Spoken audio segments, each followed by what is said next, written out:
А вы понимали, что убили 2 человек? Не понимал, я потом уже со временем понял, что убил 2 человек.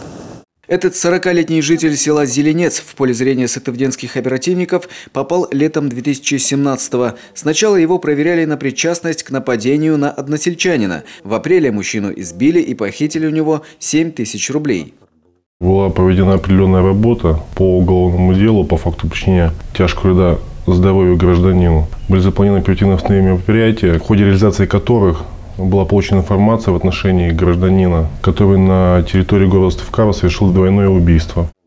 Оказалось, до этого об убийстве супружеской четы никто ничего не знал. Только брат мужчины обращался в полицию с просьбой проверить, почему родственник вдруг перестал выходить с ним на связь. Муж с женой любили выпить и жили где доведется, поэтому найти их последнее место обитания было крайне проблематично.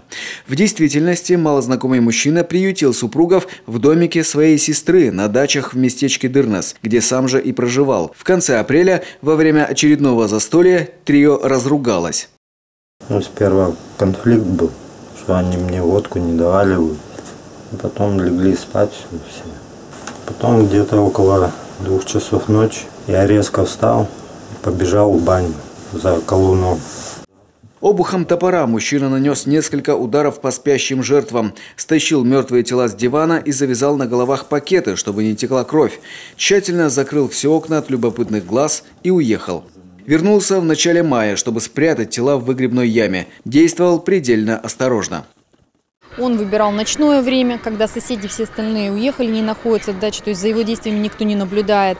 Выгребная яма, он, немного расчистив его, уложил туда тела погибших и сверху еще это все присыпал и прикрыл, да, чтобы их нельзя было найти. То есть накрыл в том числе тканью, сверху ткани вылил туда помои, немного присыпал землей. Мужчина избавился от телефонов убитых супругов, сжег их документы и вещи, постарался избавиться от всех улик. А сестре, которая вернулась домой с вахты, он пояснил, что его приятели-супруги навсегда съехали. Теперь фигурант 2 уголовных дел арестован. Кроме двойного убийства, ему придется ответить еще и за нападение на жителя Зеленца, того самого, с которого и началась эта криминальная история.